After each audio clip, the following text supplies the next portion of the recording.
Delhi metro की blue line और pink line से सफर करने वाले यात्रियों के लिए राहत की खबर है। कोरोना महामारी के चलते 171 दिनों से बंद पड़ी ब्लू लाइन और पिंक लाइन सेवा एक बार फिर लोगों को बुधवार से मिलने लगेगी।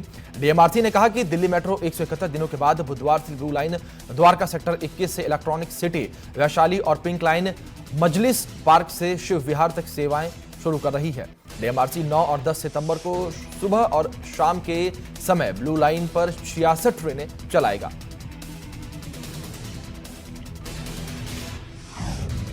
फ्रांस के रक्षा मंत्री फ्लोरेंस पार्ली कल गुरुवार को अंबाला के राफेल जेट के औपचारिक तौर पर भारतीय वायुसेना के बेड़े में शामिल किए जाने को लेकर आयोजित समारोह में शामिल होंगे। 5 फ्रेंच राफेल लड़ाकू जेट विमानों का पहला जत्था अंबाला वायुसेना अड्डे में तैनात है। फ्रेंच रक्षा मंत्री के साथ रक्षा विनिर्माण उद्योग के प्रतिनिधियों के एक प्रतिनिधिमंडल के भी आने की संभावना है। साथ ही उनकी रक्षा मंत्री राजनाथ सिंह के साथ एक अलग बैठक भी होने की संभावना है।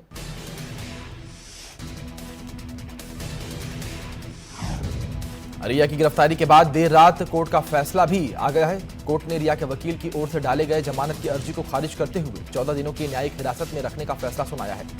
बता दें कि सुशांत सिंह राजपूत सुसाइड मामले में ये अब तक की सबसे बड़ी गिरफ्तारी है। हालांकि ये गिरफ्तारी ड्रग पेडलिंग मामले में हुई है। एनसीबी के सामने कई खुलासे के बाद रिया को गिरफ्तार कर लिया गया था, जिसके बाद उसे कोर्ट में पेश किया गया है। एनसीबी के सामने रिया के तीसरे दिन पूछताछ हुई, जिसमें कई बड़े खुलासे हुए। अब तक की कई पूछताछ के आधार पर एनसीबी ने अपना डोजियर तैयार किया हुआ है। रिया ने खुलासा करते हुए कहा कि सुशांत की फिल्मों के सेट पर भी ड्रग्स का सेवन किया जाता था।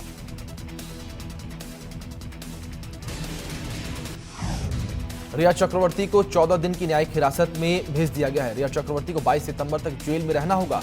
नारकोटिक्स कंट्रोल ब्यूरो ने ड्रग के मामले में रिया चक्रवर्ती को गिरफ्तार किया। गिरफ्तारी के बाद रिया चक्रवर्ती को मंगलवार की रात एनसीबी के लॉकअप में ही गुजारनी पड़ी। महाराष्ट्र जेल के मैनुअल के मुताबिक रात में कैदी को जेल नहीं ले जाया जाता है। रिया को आज भाईखाल जेल में शिफ्ट किया जा रहा है। सुशांत सिंह राजपूत मामले में ड्रग्स एंगल की जांच कर रहे एनसीबी टीम ने अपना डोजियर तैयार कर लिया है। इस डोजियर में करीब 25 बॉलीवुड सितारों के नाम हैं, जिनमें खुलासा रिया चक्रवर्ती के पास से मिले इलेक्ट्रॉनिक डिवाइस से हुआ है। एनसीबी के डोजियर में कॉन्ट्रेल ए, कॉन्ट्रेल बी, सी के हिस्से में इन बॉलीवुड सेलिब्रिटीज के नाम सामने आए हैं। एक्ट्रेस कंगना रनावत आज मुंबई पहुंचेंगी। इसके लिए वो मंडी में अपने पैतृक गांव घर से रवाना हो गई हैं और चंडीगढ़ से मुंबई के लिए फ्लाइट लेंगी। बता दें कि हिमाचल से मंडी में कंगना का पैतृक घर है। इसके पहले कंगना ने ट्वीट कर लिखा कि रानी लक्ष्मीबाई के साहस, शौर्य और बलिदान को मैंने फिल्म के जरिए दिखाया। दुख की बात यह है कि मुझे मेरे ही महाराष्ट्र में आने से रोका जा रहा है।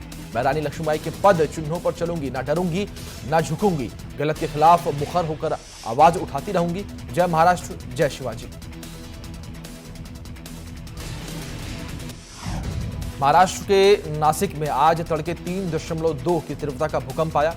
2 दिन पहले मुंबई के भूकंप के झटके महसूस किए गए। बुधवार सुबह 4:17 पर नासिक के भूकंप के झटके लगे। आपको बता दें कि नेशनल सेंटर फॉर सिस्टमोलॉजी के मुताबिक आज तड़के महाराष्ट्र के नासिक से 93 किलोमीटर पश्चिम में 3.2 की तीव्रता का भूकंप आया। बद्रीनाथ और केदारनाथ धाम को लेकर आज पीएमओ में बैठक जारी है। बद्रीनाथ और केदारनाथ धाम को लेकर अहम बैठक हो रही है। बैठक में मुख्य सचिव ओम प्रकाश और मुख्य सचिव पर्यटन उत्तराखंड शामिल होंगे। अयोध्या राम मंदिर निर्माण का काम अक्टूबर में शुरू होगा। राम मंदिर के अध्यक्ष नृपेंद्र मिश्रा ने निर्माण कार्य का निरीक्षण किया।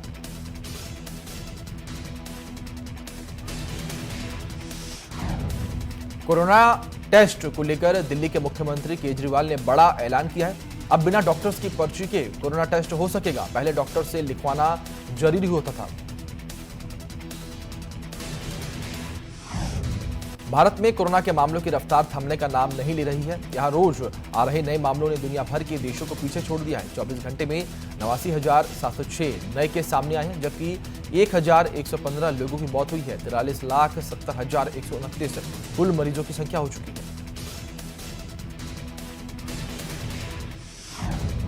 राजधानी दिल्ली में बीते कुछ दिनों से कोरोना के मामले फिर तेजी से बढ़ने लगे हैं। मंगलवार को दिल्ली में कोरोना के 3,609 नए मामले सामने आए। इतने मामले करीब 2.5 महीने के बाद दर्ज किए गए हैं। 24 जून को 3,788 केस सामने आए थे। दिल्ली में संक्रमण दर 10% के पार पहुंच चुका है। बीते 24 घंटे में रिकॉर्ड 45,797 टेस्ट किए गए।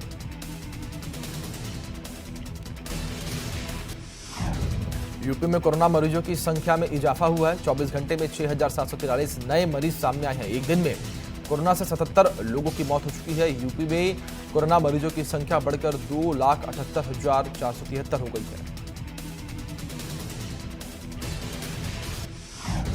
देवभूमि उत्तराखंड में कोरोना मरीजों की संख्या में बढ़ोतरी हुई है। बीते 24 घंटे में कोरोना के 658 नए केस सामने आए हैं। साथ ही एक दिन में कोरोना से 12 लोगों की मौत हुई है। उत्तराखंड में कोरोना मरीजों की संख्या बढ़कर 26,094 हो गई है।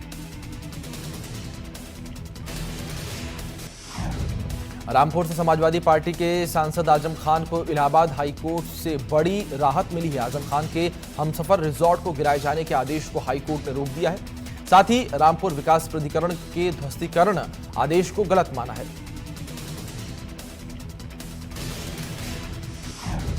सपा सुप्रीमो अखिलेश यादव ने ट्वीट किया है।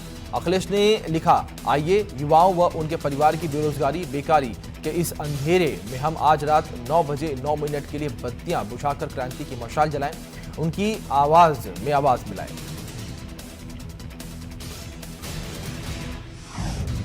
बरेली के बारादरी थाना इलाके में बच्चों के विवाद में 2 पक्षों में जमकर ईंट पत्थर चले। घटना का वीडियो सोशल मीडिया पर वायरल हो रहा है।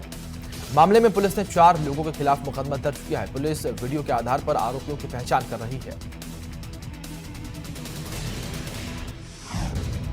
बांदा के नगर कोतवाली क्षेत्र इलाके में बदमाशों के हौसले बुलंद है। मामूली विवाद में दबंगों ने बुजुर्ग पर हमला कर दिया। घायल बुजुर्ग को जिला अस्पताल में भर्ती करवाया गया है। हमले के बाद बुजुर्ग की हालत गंभीर बताई जा रही है।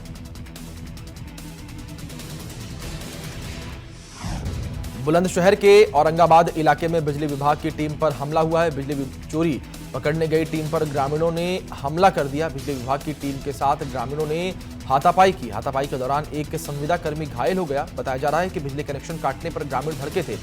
मामले में जेई ने ग्रामीणों के खिलाफ तहरीर दी है।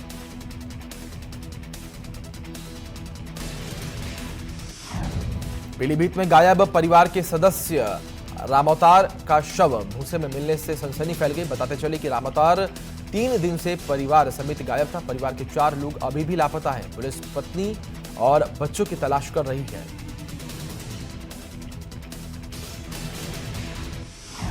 अलीगढ़ में कोरोना काल में स्वास्थ्य विभाग की एक बार फिर बड़ी लापरवाही सामने आई है।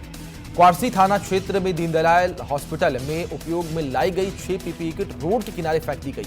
इसके बावजूद राहगीर पीपीई किट के बगल से गुजरते रहे। बताया जा रहा है कि पीपीई किट कमिश्नर आवास के गेट से 100 मीटर की दूरी पर फेंकी गई थी। मेरठ में रोडवेज बस में 2 पिंजरों में करीब 80 तोते वन विभाग की टीम और पुलिस ने बरामद किए हैं। पुलिस ने पिंजरों के पास कोई न मिलने पर बस ड्राइवर और कंडक्टर को हिरासत में ले लिया। आपको बता दें कि दोनों से पूछताछ की जा रही है। माना जा रहा है कि किसी ने बस में तोते मुरादाबाद से रखे और कंडक्टर और को पैसे दिए। मेरठ में इन तोतों को किसी के सुपुर्द करना था। फिलहाल पुलिस जांच कर रही है। नोएडा के 20 सेक्टर कोतवाली इलाके के सेक्टर 7 पार्क में युवक का शव पेड़ से लटका मिला। शव मिलने से इलाके में हड़कंप मचा रहा। आपको बता दें कि हालांकि अभी तक मृतक की पहचान नहीं हो पाई है।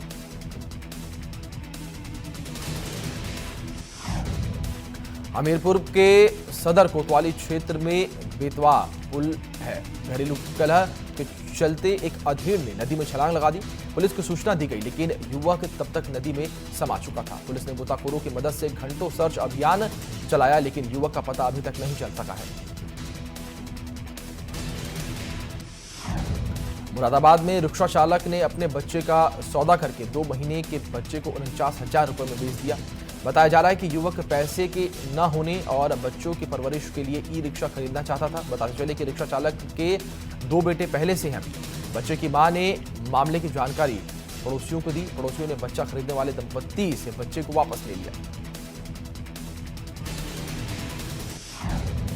चुनाव आयोग के बिहार और यूपी के उपचुनाव कराने के संकेत के बाद रामपुर में उपचुनाव की सरगर्मी बढ़ गई है।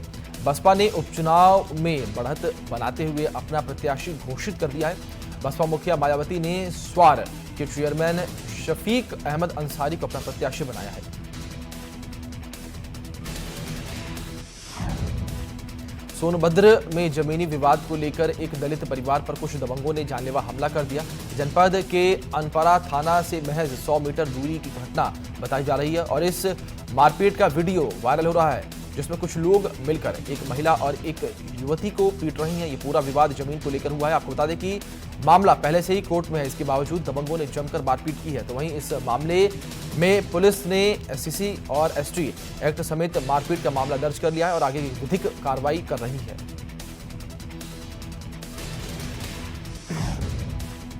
अमेठी के जामो थाना इलाके के मुगी गांव में दबंगों ने महिला समेत पूरे परिवार को बेरहमी से पीटा है। दबंगों ने लात, गुस्सों और लाठी डंडों से परिवार की पिटाई की है। दबंगों ने घर के बाहर कूड़ा डालने पर लेकर परिवार की पिटाई की है। मारपीट का वीडियो सोशल मीडिया पर वायरल भी हो रहा है। अमरोहा के थाना रजबपुर के वेंकटेश्वरा मेडिकल कॉलेज में स्वास्थ्य विभाग की टीम और मेडिकल स्टाफ के बीच मारपीट हुई। मारपीट में स्वास्थ्य विभाग में तैनात वार्ड बॉय घायल हो गया। स्वास्थ्य विभाग और वेंकटेश्वरा मेडिकल स्टाफ पर मारपीट का आरोप लगा है। गौतम बुद्ध नगर में स्कूल चेयरमैन ने छात्रा के साथ दुष्कर्म किया। चेयरमैन ने टीसी देने के बहाने छात्रा को बुलाया था। घटना के बारे में किसी को बताने पर जान से मारने की धमकी दी थी। पुलिस ने आरोपी चेयरमैन को गिरफ्तार कर जेल भेज दिया है। ग्रेटर नोएडा के दादरी थाना इलाके में बदमाशों ने चाकू से गूंथकर युवक की हत्या कर दी। युवक की हत्या करने के बाद बदमाश मौके से फरार हो गए। बदमाशों ने थाने से चंद कदम की दूरी पर वारदात को अंजाम दिया। शव को कब्जे में लेकर पुलिस आगे की कार्रवाई में जुट गई है। पीलीभीत के अशोक कॉलोनी इलाके में युवक ने प्रेमी के बेटे के अपहरण की कोशिश की। मासूम को लेकर जा रहे युवक को लोगों ने पकड़ लिया। युवक को पकड़ने के बाद लोगों ने उसे पुलिस के हवाले कर दिया।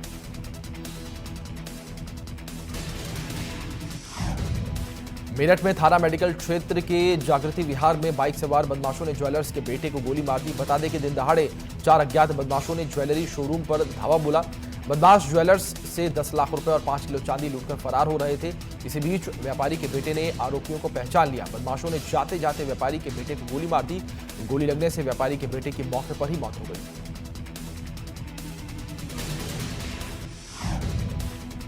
रायबरेली में रफ्तार का कहर देखने को मिला है, जहां हरचंद्रपुर थाना क्षेत्र के NH 30 पर एक ट्रक बेकाबू होकर हाईवे किनारे दुकान में जा घुसा। ट्रक ने दुकान के सामने खड़ी बाइक को भी अपनी चपेट में ले लिया। गनीमत यह रही कि हादसे में कोई हताहत नहीं हुआ।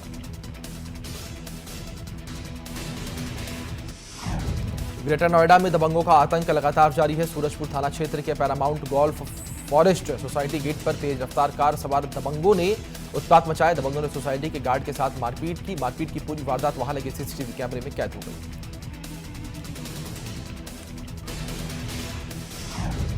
कानपुर पुलिस को बड़ी सफलता मिली है। पुलिस ने फाइनेंस कंपनी से लोन दिलाने के नाम पर ठगी करने वाले गिरोह का भांडाफोड़ किया है। पुलिस ने फाइनेंस कंपनी के 6 लोगों को गिरफ्तार किया है। फाइनेंस कंपनी ने लोन दिलाने के नाम पर 500 लोगों को अपने जाल में फंसाकर वो फरार हो गए थे। गिरफ्तार किए गए लोगों के पास से फर्जी ID कार्ड और फर्जी दस्तावेज बरामद किए गए हैं। पुलिस ने आरोपियों के खिलाफ केस दर्ज कर जेल भेज दिया है।